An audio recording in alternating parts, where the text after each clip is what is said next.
welcome back to my channel, and today we're going to be making simple candles, and I was going to use these for some gifts for a lot of the people in my life on Christmas, and I just used kind of like what I had plus some things that I just picked up from the store. So what you're going to need is wax twine. I just used an all-natural twine, and it has like beeswax on it. So obviously if you're trying to go the more vegan route, you might want to use a twine that's waxed with soy wax. I think you can do that with. I just found the beeswax one and it worked fine for me. And then it also came with candle wick bases. When you go to buy your waxed twine or wicks, make sure that it comes with those little metal candle wick bases at the bottom, because the first one I bought, I didn't realize that it was just the roll of twine and not the bases. So make sure you do that. Otherwise you'll be wondering, how in the world am I supposed to put this in a candle and it stick? The next thing you need are wash jars. So you just make sure you clean them off real nice, get all the paper off of them and any food that you had inside of them. The jars that I used were a mixture of salsa jars and jelly jars and a whole bunch of jars we found in my grandma's attic, which I will show you a picture of soon. You'll need scissors and your choice of wax. I used soy wax for this one. Your choice of fragrance. You can use anything you want, but I preferred essential oil, so I went with that. A heat-safe pot, a heat-safe glass measuring cup, hot glue gun and hot glue sticks, and chopsticks, or a pencil is fine too. Once you have all those things ready, you can get ready to go ahead and start candle making. Step 1 is to gather your used jars and clean them.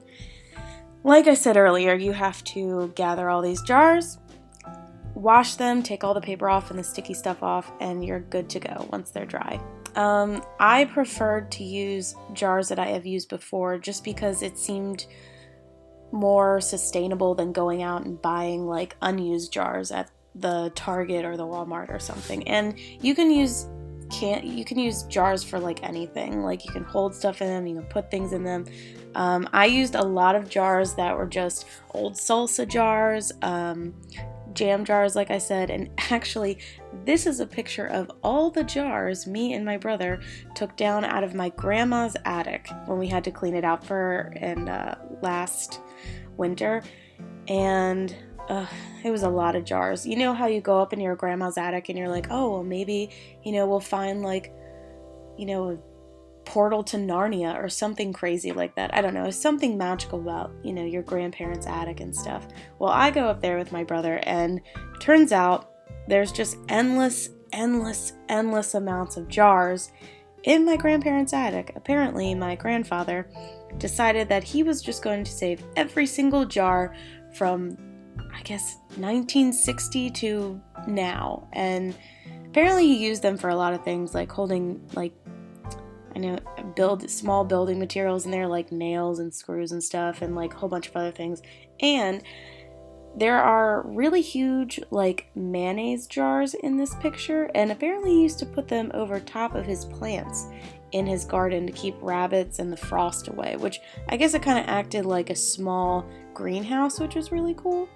But hey, jars have a million uses, and in this video we're going to use them as candles. Now, step 2, you're going to melt your wax. So you're going to fill a heat-safe pot with water and put your heat-safe glass measuring cup in the pot.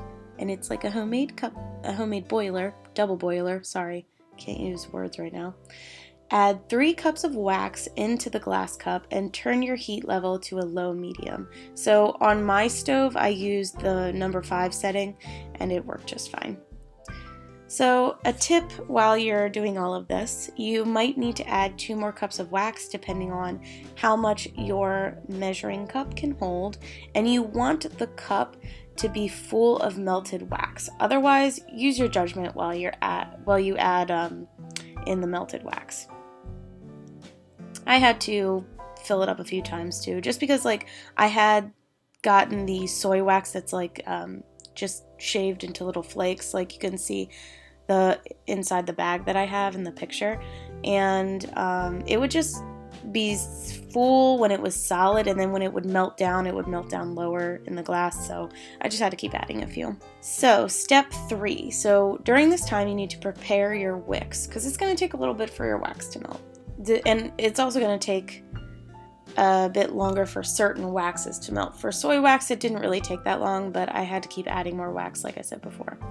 So while you're waiting for your wax to melt, get out your twine and your wick bases and heat up the glue gun, because you're going to need all those things.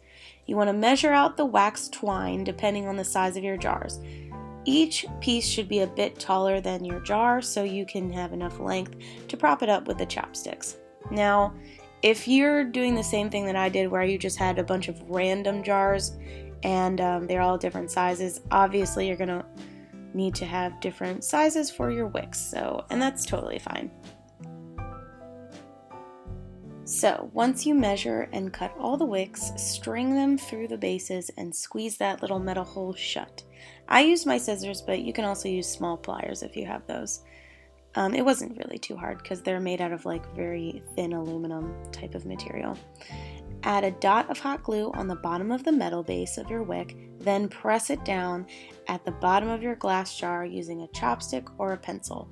I use chopsticks because I have a billion chopsticks, because we eat a lot of Chinese food because it's delicious, and I just had them laying around, so I just used what I had, and it worked out fine. Just make sure that when you go to put it down in the middle of the jar at the bottom, just make sure you press all the way around just to make sure it's all nice and flat and in there. So step 4 is that you're going to let your wax cool. So once all the wax is melted, take the pot off of the heat and carefully remove your glass cup. Let it cool for just a bit. Prop up your wicks with your chopsticks, and I just put a wick right in between 2 chopsticks and then folded the wick over a little bit just to hold it in place. And I think because it's waxed, like the wax will kind of stick to the chopstick, so it'll be able to just like mold together for a little bit. You want the temperature for pouring the wax to be at 130 to 140 degrees Fahrenheit. You can use a thermometer for this, but I just waited a while till I thought it was cool enough, and it worked just fine. Step 5, add scent and pour. So now you're at this moment where you're all set up and you're ready to go. And once the wax has cooled, add your scent. And I used essential oils, and I had to use a lot of drops to make sure the scent was noticeable. If you choose to use essential oils for your candle scents, make sure you choose a strong scented oil. I used thieves oil mixed with peppermint, and it was fine. And then you just mix all the contents together. And I mean, you can use whatever fragrance you want, but I just used essential oils because I had them laying around in the house anyway. Then you're going to carefully pour everything into the jar. And just a tip, you might need to add a few more drops of essential oil into the candle jar after you pour, because once you mix all of those and you pour it into the jar, it just smelled like it wasn't enough when you use essential oil, so you might need to add a few more. Let it cool until it's solid, and you might need to use a bit of extra melted wax to fill in the sinkholes that might happen after the wax cools and solidifies inside the jar. And then, of course, just go ahead and trim your wicks. And obviously, like, use your judgment when you want to trim your wicks. If you want them to be real short or a little bit taller, that's up to you. But I prefer mine to be kind of like, I guess, a few, like maybe a centimeter or 2 centimeters like away from the wax. I don't know. I didn't really measure it, but I'm just guesstimating at how tall that was. Some extra ideas for decorating your jars. You can tie ribbon or glue a pretty fabric around the sides of your jar. You can paint the sides of your jar, or you can collage pictures on the sides of your jar.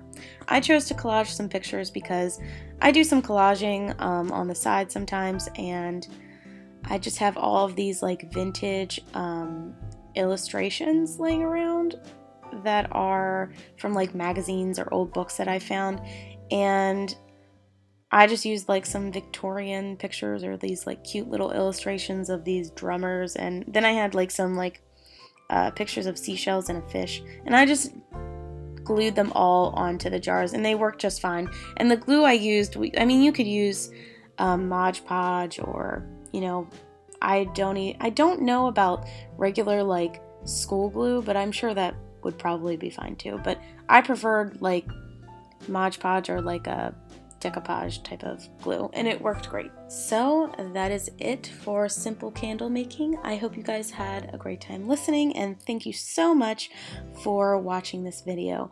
If you liked it, please remember to hit subscribe and like this video, and you can see more videos in the future from me.